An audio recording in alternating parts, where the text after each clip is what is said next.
औलाद का मोह। दिलीप और सुधांशु नाम के दो भाई थे। दिलीप की शादी कावेरी के साथ हुई और सुधांशु की शादी माया के साथ। शादी के बाद दोनों भाई अपनी अपनी पत्नी के साथ खुशी खुशी रहा करते थे। दोनों भाइयों के परिवार एक ही घर में रहता था। साथ में खाना, साथ में घूमना, कुल मिलाकर दोनों भाइयों का परिवार खुशहाल परिवार था। कुछ सालों के बाद दिलीप की पत्नी कावेरी को एक बेटा हुआ। भैया, आज मैं बहुत खुश हूँ। चाचा बन गया हूँ मैं। हाँ भाई साहब, इस बच्चे के घर में आने से तो रौनक आ गई है। मैं सबको बताऊंगी कि मैं तो चाची बन गई हूँ, चाची।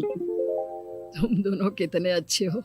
हमारे बच्चे के आने से ऐसे खुश हो रहे हो जैसे ये बच्चा तुम्हारा ही हो। बस भैया, अब आपका बेटा इस दुनिया में आ गया ना, हम भी कोशिश करेंगे कि हमारा भी बच्चा जल्दी से इस दुनिया में आ जाए। और फिर आपका और हमारा बच्चा दोनों मिलकर दिन भर घर के आंगन में खेला करेंगे। कितना मजा आएगा ना। सच कहती हो माया, मैं भी उसी दिन का इंतजार कर रही हूँ जब तुम्हारी भी गोद भर जाएगी और मेरे बेटे को एक छोटा भाई या बहन मिल जाएगी। 1 साल बीत जाता है। दिलीप और कावेरी का बेटा अब 1 साल का हो चुका था, लेकिन सुधांशु और माया की कोई औलाद नहीं होती। माया, लगता है कि हमारी जिंदगी में बच्चे का सुख ही नहीं है। ऐसा क्यों कहते हैं? दिलीप भाई साहब का बेटा भी तो हमारा ही बेटा है ना। तुम्हारी बात बिल्कुल ठीक है माया, लेकिन फिर भी हमारा खुद का एक बच्चा होता तो कितना अच्छा होता।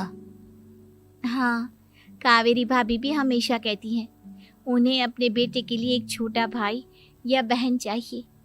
लेकिन देखिए ना, हमारी तो किस्मत ही कितनी खराब है। हमारे तो सारे ट्रीटमेंट भी फेल हो चुके हैं। डॉक्टर ने भी साफ साफ कह दिया है कि तुम कभी माँ नहीं बन सकती। वही तो सुधांशु, बहुत बुरी किस्मत है हमारी। लेकिन माया, हम अपनी किस्मत को इतना क्यों कोस रहे हैं? हम दिलीप भाई साहब के बेटे को अपने बेटे की तरह ही प्यार कर सकते हैं ना। हाँ जी, बिल्कुल सच कहा। मैं भी वैसा कर सकती हूँ। चाची हूँ, उसे छोटी माँ का प्यार नहीं दूंगी क्या?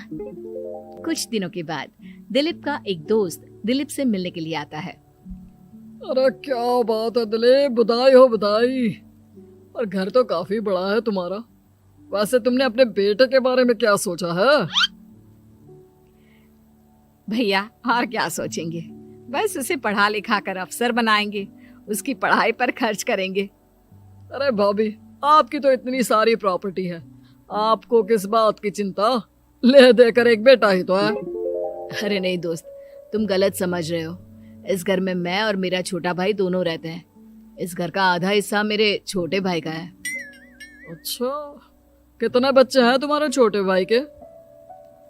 भैया, उनके साथ ना कुछ प्रॉब्लम है। मेरी देवरानी कभी माँ नहीं बन सकती। अरे फिर किस बात की चिंता? अरे मैं तो कहता हूँ अपने बेटे के भविष्य के बारे में सोचिए ही मत। बस ये घर उसके नाम करवा दीजिए। देखिए, आपके भाई का भी कोई बच्चा नहीं है तो सब कुछ आपके बेटे को ही मिलना चाहिए।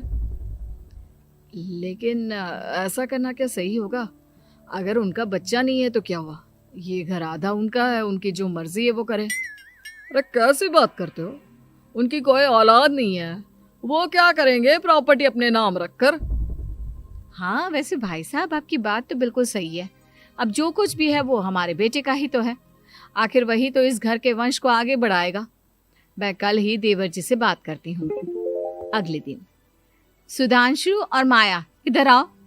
तुम दोनों से एक बहुत जरूरी बात करनी है मुझे। बताइए ना भाभी, क्या बात है? आपको कहीं जाना है तो आप अपने बेटे को मेरे पास छोड़कर जाइए। मैं ही पूरा दिन रख लूंगी उसे। अरे नहीं माया, वो तो मुझे पता है।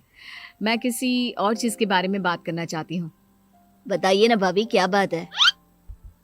देखिए देवर जी, आपका कोई बच्चा है नहीं, लेकिन मैं जानती हूँ कि आप हमारे बेटे को अपने बेटे की तरह ही प्यार करते हैं। भाभी, बेटी की तरह नहीं, वो हमारा ही बेटा है। मेरे लिए।